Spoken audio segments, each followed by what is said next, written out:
What's up, beautiful people, and Michelle here, and in this video we're going to dive into the benefits of chamomile, nettle, and horsetail for hair growth. Be sure to subscribe and hit that bell notification so that you will be notified of future uploads. Alright, let's jump on in. First, I'm just going to get some nice boiling water. I find using my coffee maker super easy and simple to be able to get my water boiling. And once I've collected about 8 to 10 ounces of water, I let it sit and cool for a bit until I'm ready to steep my herbs. Then I went ahead and grabbed my scale and started to measure out my herbs.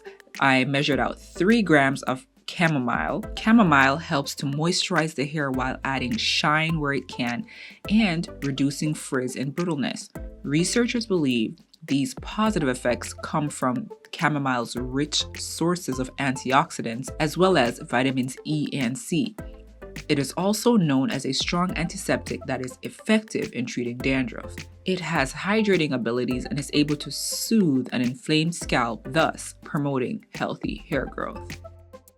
A study done by Molecules in 2018 showed that nettle leaves have an immense measure of antioxidants and anti-inflammatory properties. It not only stimulates hair growth, but it also does an astonishing job at protecting the scalp, helping to decrease hair loss. The silica in horsetail makes it a great proponent for hair care. It increases hair growth speeds, reduces dandruff, and boosts scalp circulation. It also has anti-inflammatory properties and helps to reduce breakage and prevent hair loss.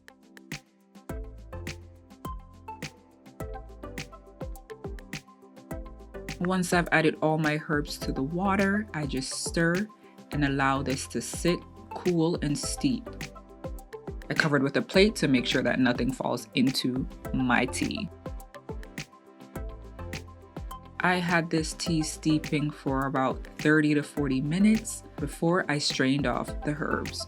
Once I strained my herbs, I added a couple of drops of glycerin. I don't know the exact amount, I just eyeballed. Glycerin is a humectant that is great at conditioning the hair to be smooth and hydrated and be shiny all at the same time. And then I added about 60 milliliters of my rose geranium hydrosol. If you're not able to get the rose geranium hydrosol, you can use a geranium essential oil to get that fragrance. Rose geranium has hydrating, toning, and healing benefits for skin and scalp. It smells so good and creates a wonderful experience when using it in this refreshing hair mist. I wasn't going to use this for a couple days, so I had it sitting in the fridge. When I was ready to use it, I took it out and I just put it in a container with warm water and allowed it to get warm because I didn't want to use it cold.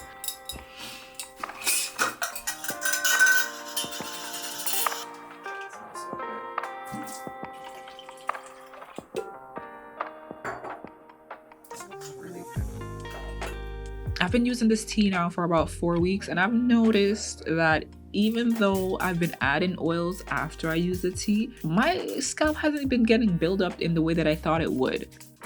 Rose geranium has a stringent property, meaning that it cleans and clears debris. I've been seeing the effects of that on my scalp and on my hair as well. It's interesting, but my hair still feels super hydrated and moisturized, nourished, and soft, and it's so shiny. After I applied my tea, I went in with my oil just to lock that moisture in, and I was good to go. I did cover with a scarf and allowed it to kind of get some heat in there to open up my cuticles a little bit so that all of those goodness can be absorbed really quickly. The excess tea, or the tea that I have left over, I froze in these silicone trays, and when I'm ready to use them, they will be there.